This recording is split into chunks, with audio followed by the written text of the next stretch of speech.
IPL খেলা দেখা যাবে কিনা, একদম হারাম। তার কয়েকটা কারণ আছে, যে শুনেন আপনাদিকে বলে দিই।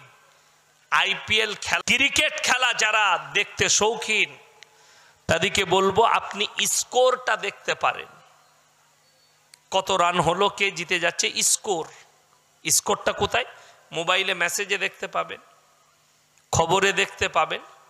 কিন্তু ডাইরেক্ট খেলা, যেখানে প্লেয়ার 4 মারলে 6 মারলে 5টা অর্ধ উলঙ্গ নারী ড্যান্স করে স্টেডিয়ামের ধারে, ঠিক কিনা কথা বলে? এরা নারী মর্যাদার কথা বলে, অথচ নারীকে ন্যাংটো করে রেখে দেয়। আমাদের দেশে যারা নারী মর্যাদার কথা বলে তাদের ব্যাপারে একটু বলি। আপনি কলকাতায় যান, যারা নারী সুরক্ষার কথা বলে, যারা নারী মর্যাদার কথা বলে, যারা ফুটানি করে, আমি তাদেরকে বলি একটু রাস্তায় যাবেন, ফিল্মের পোস্টারগুলো, একটা ফিল্মের পোস্টারে একটা নায়িকা অর্ধ উলঙ্গ ড্রেস আর একটা নায়কের ফুল ড্রেস, পার্থক্য তো এই জায়গায়। যাকে ঢাকা দরকার ছিল তাকে খুলে দিয়েছে পুরো, আর যাকে একটু খুললেও অসুবিধা ছিল না, 12 মুন্ডা পরি দিলে অসুবিধা ছিল না, তাকে পুরো ঢেকে দিয়েছে। এরা বলে নারী মর্যাদার কথা, আর ইসলাম 1400 বছর আগে বলেছে ওয়াদরিব খুমুরিহিন্না আলা জুনুবিহিন, হে নারী তুমি পর্দা নির্ধারিত করো, তোমরা কোনোদিন ধর্ষিতা হবে না, লাঞ্ছিত হবে না। ওই জন্যে শুনেলেন আমার ভাই, আপনার স্ত্রী, আপনার মেয়ে, আপনার পরিবার যদি পাপ করে, আপনি যদি চোখে দেখে প্রতিবাদ না করেন, আপনি পাপী, আপনি কিয়ামতের দিনে পাকড়াও হবেন। এটা লিখে, এটা হাদিস বলছি আমি আপনাকে, হাদিসে আছে। যদি তার বাবা যদি নিজের মেয়েকে দেখে পাপ করতে অথচ নিষেধ না করে, প্রতিবাদ না করে, সেই বাপ কিয়ামতের দিনে পাকড়াও হবে। ওই জন্য আছে, একটা মেয়ে তার বাপকে জাহান্নামে নিয়ে যাবে কখন? যখন তার বাপ পাপ দেখবে অথচ তার মেয়েকে নিষেধ করবে না। তার বাপ দেখবে তার মেয়ে বেপরতাভাবে রাস্তায় ঘুরছে, তার মেয়েকে প্রতিবাদ করবে না, তার মেয়েকে ঢাকার কথা বলবে না। এখানে আর একটা কথা শুনে রেখে দেন, অনেকে মনে করেন যে মেয়েরা স্বামীকে, একটা স্ত্রী স্বামীকে জাহান্নামে নিয়ে যাবে, বাপকে নিয়ে যাবে, ভাইকে নিয়ে যাবে। কিন্তু শুনেন, যখন আপনি দাওয়াত দিলেন, স্বামী যদি স্ত্রীকে দাওয়াত দেয়, তুমি নামাজি হও, তুমি মুসল্লি হও, তুমি নামাজ পড়ো, নিজেকে পর্দা করো, আর সেই মেয়ে যদি সেই কথার আমল না করে, আপনি যদি বারবার দাওয়াত দেন, এর জন্য স্বামী আর আল্লাহর কাছে দায়ী থাকবে না। এটা হচ্ছে হাদিস। কেন? যে বালিগ হয়ে যায়, বালিগ হওয়ার পরে প্রত্যেকটা মুসলমান নরনারীর জন্য ফরজ হয়ে যায় নামাজ। বালিগ হওয়ার পরে প্রত্যেকটা মেয়ের জন্য ফরজ হয়ে যায় পর্দা, সে যেন পর্দা করে। প্রত্যেকটা নারীর জন্য, মেয়ের জন্য পর্দা ফরজ হয়ে যায় কখন? সে যখন কি হয়, বালিগ হয়। পুরুষ যখন বালিগ হয়, ছেলে মেয়ে উভয়ের জন্যে ইসলামের শর্তগুলোর মধ্যে তারা চলে এলো, তাদেরকে মানতে হবে এরপর বালিগ হওয়ার পরে। ওই জন্যে ছেলে যদি 7 বৎসর বয়স হয়, তাকে তখন থেকে নামাজের তাকিদ দিতে লাগুন, যাতে সে নামাজ পড়ে। মেয়ের 7 বৎসর বয়স হলেই আপনার মেয়েকে নামাজের জন্য তাকিদ দেন। আমাদের মায়েরা তো বলে আমার মেয়ে এখন ছোট, 12 বছরও ছোট থাকে, 15 বছরও ছোট থাকে, ঠিক কি না কথা বলে? মেয়েরা বালিগ হয় কত বৎসরে? কথা বলেন, কথা বলে না, জানেন না? কোন দেশে বাস করো তুমি? জাপানে না লন্ডনে? ওইটা ভারত সরকারের আইন 18টা। শরীয়তের আইন হচ্ছে 12 বৎসরে মেয়েরা ফুল বাচ্চা ধারণ করার ক্ষমতা নিয়ে আসে, বালিগ হয়ে যায় 12 বৎসর বয়সে, ছেলে মেয়ে উভয়। আর বালিগ হওয়ার পর থেকেই তাদের পাপ লিখতে শুরু হয়ে যায়, ভালো আর মন্দ, তার আগে নয়। আপনার মেয়ে বালিগ হয়েছে, যদি মেয়েকে দাওয়াত দিলেন নামাজের, নামাজ পড়ছে না, আবার দাওয়াত দিয়ে যান, দাওয়াত দিয়েই যান। সে যদি না পড়লো, তার বিয়ের পরে তার স্বামী দিবে যদি না পড়ে। আর কেউ দায়ী, বাপও দায়ী রইল না, মাও দায়ী রইল না, ভাইও দায়ী রইল না। সে নিজের পাপের ফল নিজে ভোগ করবে, নিজের পাপের ফল সে নিজে ভোগ করবে, এটাতে আর কেউ দায়ী রইল না। আমার মুসলমান ভাই, আমি অনুরোধ করে যাব আপনাদিকে, নামাজ কম্পালসারি আপনার স্ত্রীকে বলুন, আপনার পরিবারকে বলুন। যদি আপনার পরিবারের সুখ চান, আপনার স্ত্রীর মধ্যে সুখ চান, ফ্যামিলির মধ্যে সুখী চান। আজকে জানেন সমীক্ষায় উঠে এসছে যে ভারতে আমাদের উলামাদের সমীক্ষা, মুসলমান মেয়েরাও পরকীয়ায় জড়িয়ে যাচ্ছে, রিলেশনশিপে জড়িয়ে যাচ্ছে। তার কারণ কয়েকটা। তার 1 নম্বর কারণ হচ্ছে এই মোবাইল। 2 নম্বর কারণ নামাজ রোজা থেকে বঞ্চিত থাকা, তাদের কাছে দ্বীনি কালচার না থাকা, ইসলামের কালচার না থাকা, যার কারণে তারা বিভিন্ন রকম পাপেতে লিপ্ত হয়ে যাচ্ছে। এই পাপগুলো থেকে আপনি বাঁচাতে পারছেন না, তার কারণ এটাই। আমি আপনাদেরকে অনুরোধ করব যে আমার ভাই জানেরা, অবশ্যই আপনি আপনার মেয়েকে দাওয়াত দেন, পরিবারকে দাওয়াত দেন, নিজেরা 5 ওয়াক্তের নামাজি হব। সকলে হাত তুলে বলুন ইনশাআল্লাহ। নামাজ কেউ ছাড়বেন না, নামাজ কম্পালসারি অবশ্যই পড়ুন। যুবক থেকে যুবতী উভয়ে নামাজ পড়বেন, নামাজ থেকে কেউ দূরে সরবেন না। কিয়ামতের দিনে বড় পাকড়াও হবে আল্লাহর।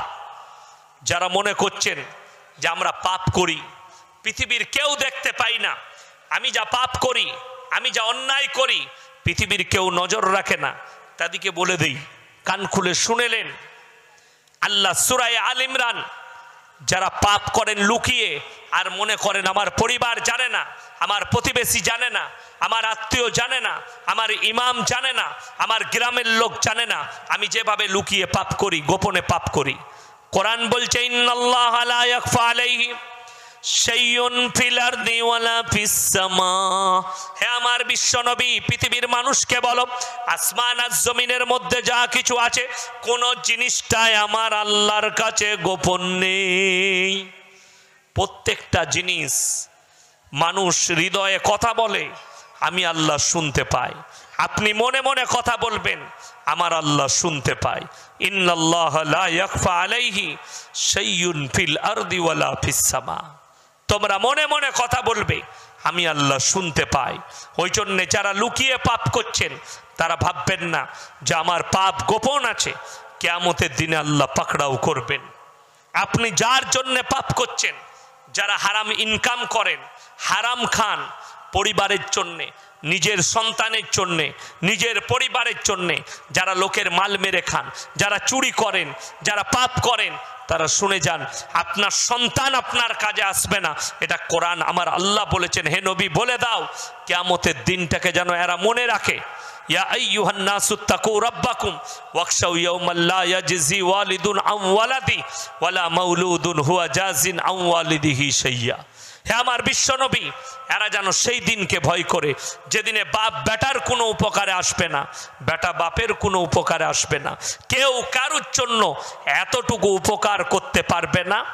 হে আমার নবী বলে দাও পৃথিবীর মানুষকে, সেই দিনে তোমার জন্য এতটুকু তোমার সন্তান তোমার উপকারে আসবে না, তাহলে তুমি হারাম খাও কার জন্যে? হারাম উপার্জন করো কার জন্যে? চলুন, অপর জায়গায় আল্লাহ বললেন, যারা পরিবারের জন্যে, নিজের সন্তান সন্ততি বিবি বাল বাচ্চার জন্য যারা হারাম ইনকাম করে, তারা কতটা কাজে আসবে আপনার? যাদের জন্য হারাম রোজগার করছেন, ইয়াউমা ইয়াফিরুল মারউ মিন আখি ওয়া উম্মিহি ওয়া আবি ওয়া সাহিবাতিহি ওয়া বানি লিকুল্লি ইমরিইম মিনহুম ইয়াউমাইদিন শানু ইউগনি। হে আমার নবী, পৃথিবীর মানুষকে বলো, তারা জানো সেই দিনকে মনে রাখে, যেদিনে স্বামী স্ত্রীর কাছে ছুটে যাবে। স্ত্রী বলবে দুনিয়াতে আমার স্বামী ছিল না, স্বামী বলবে স্ত্রী ছিল না, বাপ বলবে বেটা ছিল না, বেটা বলবে বাপ ছিল না, মা বলবে বিটি ছিল না, বিটি বলবে মা ছিল না। কেউ কারুর জন্য এতটুকু উপকারে আসবে না। আমার ভাই, তাদেরকে অনুরোধ করব, প্রত্যেকটা ভাইকে, কেউ নিজের পরিবারের জন্য হারাম ইনকাম, হারাম উপার্জন করতে যাবেন না। হালাল করুন, 50 টাকা হোক, আপনি আপনার সন্তানের লেগে 50 টাকা রেখে যাবেন, যেন পয়সাটা হালাল হয়। কেউ যদি মনে করে আমার ছেলেকে যা হোক করে বড়লোক করে দিয়ে যেতে হবে, আল্লাহর কসম এটা বিশ্বাস রাখবেন, তার তকদিরে যদি ভিক্ষা করা লেখা থাকে, আপনার সন্তান ভিক্ষা করে খাবে। এটা রোধ করতে পারবেন না, তাকে ভিক্ষা করে খেতে হবে। কিন্তু তার তকদিরে যদি 1 টাকাও না দিয়ে যান, আর তার তকদিরে যদি লেখা থাকে সে কি করে খাবে, কোটিপতি হবে, তো আল্লাহ তাকে কোটিপতি করেই মৃত্যু দিবে। জোরে বলুন সুবহানাল্লাহ। আল্লাহ তকদিরে যা লিখেছে সেটা মানুষ পাবে তার মৃত্যুকাল পর্যন্ত। যেটা কোথায় মৃত্যু রাখা আছে, কোথায় তার কতটা রুজি পাবে, কার কোথায় মৃত্যু হবে, এসব আমার আল্লাহ জানেন। আমার আল্লাহ নির্ধারিত করেছেন আপনার মৃত্যু কোথায় হবে, আপনি কোথায় মারা যাবেন, কখন মরবেন, সব আমার আল্লাহ রব্বুল আলামিন নির্ধারিত করে দিয়েছেন। ওই জন্যে এটাকে রদ করতে পারবেন না আপনি। ওই জন্য যতক্ষণ দুনিয়ায় আছেন, য মিনিট আছেন, য সেকেন্ড আছেন, য ঘন্টা আছেন, একটা কথা মাথায় রেখে চলবেন, সব সময় নিজেকে আপনার হালাল পথে পরিচালিত করবেন। জোরে বলুন ইনশাআল্লাহ। যেন হারাম পথে না চলতে হয়, উপার্জন যেন হালাল হয়, কারুর যেন মেরে খেতে না হয়। মদ থেকে দূরে থাকুন হে মুসলমান যুবক, গাঁজা থেকে দূরে থাকুন হে মুসলমান যুবক, তোমরা নেশাগ্রস্ত জিনিস থেকে দূরে থাকো হে মুসলমান যুবক। তোমরা রাস্তায় চলাফেরা করলে মাথা নিচু করে চলাফেরা করো, তোমরা ব্যবহারে নরম হও। তোমার ব্যবহারের দ্বারা তোমার পরিবার, তোমার প্রতিবেশী, তোমার দেশ, তোমার কেউ কি কষ্ট দিও না। তোমরা নরম ব্যবহার করো, নরমভাবে চলাফেরা করো। তোমাদের আখলাক চরিত্র, তোমাদের ব্যবহারে তোমরা নরমভাবে চলাফেরা করো। আল্লাহ রাব্বুল আলামিন আমাদের যেন আখলাক চরিত্রকে সুন্দর করে দেয়। আমরা যেভাবে চলা দরকার সেইভাবে আমরা চলাফেরা করব। জোরে বলুন ইনশাআল্লাহ। আল্লাহর হাবিব সাল্লাল্লাহু আলাইহি সাল্লামের আখলাক চরিত্র যেভাবে নবীজির আদর্শ দিয়েছেন, ওই আদর্শর মোতাবেক আমরা চলাফেরা করব। পৃথিবীর কোনো বেঈমান কাফেরের সঙ্গে নবীজির আখলাক চরিত্রর মিল খাবে না। স্বামী বিবেকানন্দের মতো লোক বলেছেন, পৃথিবীতে সব থেকে উচ্চ চরিত্রর ব্যক্তি, উচ্চ চরিত্রর মানুষ যদি পৃথিবীতে কেউ এসছেন, তিনি হচ্ছেন হযরতে মুহাম্মদ মুস্তাফা, সকলে বলুন সাল্লাল্লাহু আলাইহি ওয়াসাল্লাম। নবীজির ওপরে উচ্চ চরিত্রবান পৃথিবীতে কেউ আসেনি, কিয়ামত পর্যন্ত কেউ আসবে না। ওই জন্য আমার ভাইজান, আমি আপনাদেরকে অনুরোধ করে যাব যে কেউ নিজেদের আখলাক চরিত্রকে নবীজি সাল্লাল্লাহু আলাইহি সাল্লাম এবং তিনার সাহাবীদের মতো করুন। সাহাবীদের আখলাকের মতো আখলাক নিয়ে আসুন। আপনার চলাফেরা, আপনার উঠা বসা, আপনার খাওয়া দাওয়া, আপনার ব্যবহার সব সুন্দর করুন। কেউ যেন আপনার ব্যবহারে কষ্ট না পায়, ব্যথিত না হয়। আপনার ব্যবহারে যেন একটা আপনার প্রতিবেশী অমুসলিম ভাই কষ্ট না পায়। আপনি আখলাক দেখান। নবীজি সাল্লাল্লাহু আলাইহি সাল্লাম ইসলাম প্রচার করেছেন আখলাক আর চরিত্রের দ্বারা, ব্যবহারের দ্বারা, আখলাকের দ্বারা। নবীজি সাল্লাল্লাহু আলাইহি সাল্লাম কখনো কেউ কি কষ্ট দিয়ে কথা বলেননি। বেঈমান কাফেররা নবীজিকে কষ্ট দিয়েছেন, নবীজি তাদের জন্য দোয়া করেছেন। যারা নবীজিকে রক্তাক্ত করেছে, নবীজি তাদের জন্য দোয়া করেছেন। নবীজির ওপরে যারা অত্যাচার করেছে, নবীজি দোয়া করেছেন। নবীজিকে যারা পাগল বলেছে, নবীজি সাল্লাল্লাহু আলাইহি সাল্লাম তাদের লেগে দোয়া করেছেন, তাদের লেগে হিদায়েতের দোয়া করেছেন। আপনাকে যদি কেউ গালি দেয়, তাদের লেগে হিদায়েতের দোয়া করবেন। আমার ফোনে রেকর্ডিং আছে, এই কদিনের ভেতরে কয়েকশো মৌলবি ফোন করে গালি দিয়েছে বেরেলিদের।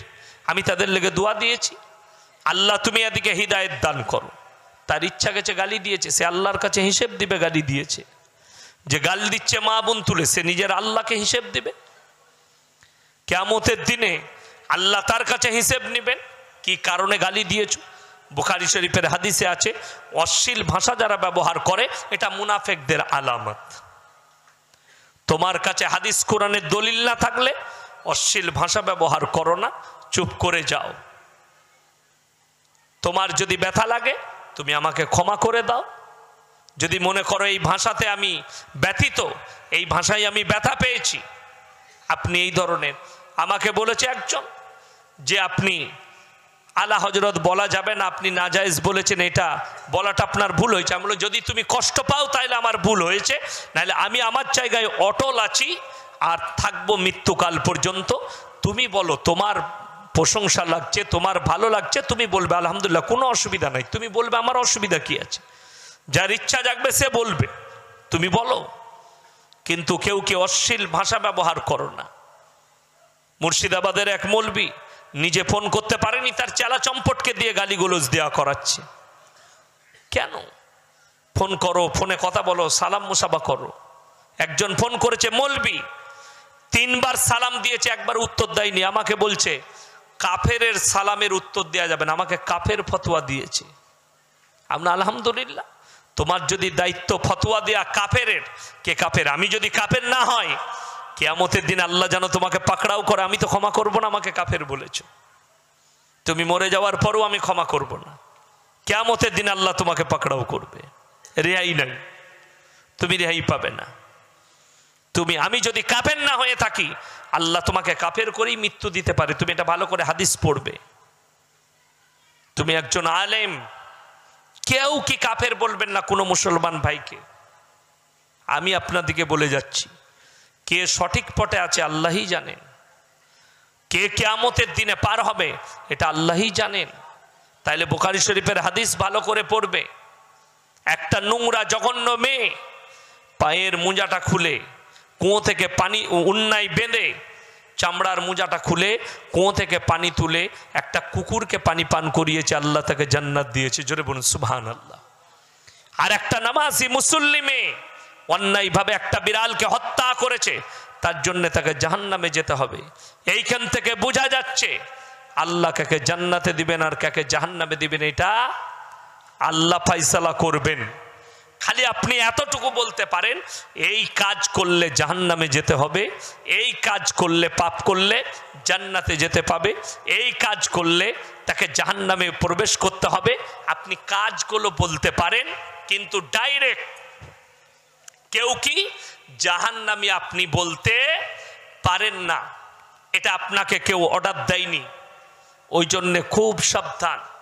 বর্ধমানের একজন মুফতি নুরুল আরিফিন, জানি না তাকে চিনি না, প্রথম নাম শুনলাম, অডিও করে পাঠিয়েছে, ছেড়েছে ফেসবুকে যে তোমার ঘরে বসবো, তোমার বাপ আর তুমি, মৌলবি শওকত আর মৌলবি ইয়াসিন, এরা মুসলমান নয়, প্রুফ করাবো।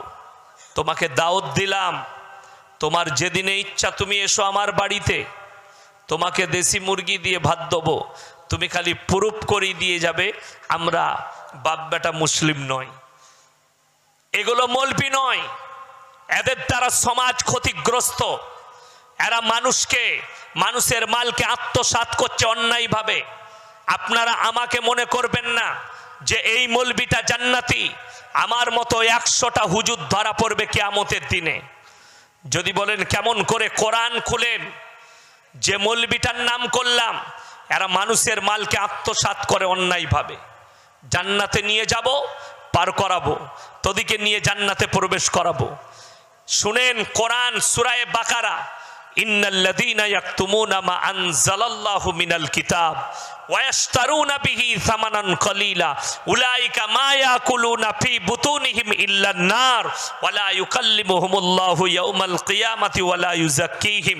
হে আমার বিশ্ব নবী, পৃথিবীর মানুষকে বলো কিয়ামতের দিনে তাদেরকে পাকড়াও করব যারা আমার কোরআনের আয়াতকে গোপন করেছে নিজেদের পেট চালাবার জন্যে, অন্যায়ভাবে মানুষের মালকে আত্মসাৎ করেছে, তারা নিজেদের পেটেতে, সেই মৌলবীরা খাবার নয়, তারা আগুন ছাড়া আর কিছু ভরেনি। কিয়ামতের দিনে আমি আল্লাহ রাব্বুল আলামিন তাদেরকে কঠিন পাকড়াও করব এবং কিয়ামতের দিনে আল্লাহ রাব্বুল আলামিন তাদেরকে জাহান্নামের খোরাক তৈরি করবেন। ওই জন্যে কিয়ামতের দিনে এক শ্রেণীর আলেম সব থেকে প্রথমে জাহান্নামে প্রবেশ করবে। খুব সাবধান, আমাদের মতো মৌলবীকেও সাবধানে পা ফেলাতে হবে। জানি না আল্লাহ কবে পাকড়াও করবেন, কবে আল্লাহর কাছে হাজিরি হয়ে যাবে, কবে আল্লাহর কাছে পাকড়াও হয়ে যাব, আল্লাহ কবে মৃত্যু দিবেন আল্লাহ ছাড়া কেউ জানেন না। আমার ভাই, আপনারা আমার জন্য দোয়া দিবেন, আমি আপনাদের জন্য দোয়া রাখব। কেউ বিভ্রান্ত হবেন না, বিচলিত হবেন না, সবাই দিনের উপরে প্রতিষ্ঠিত হব। জোরে বলুন ইনশাআল্লাহ।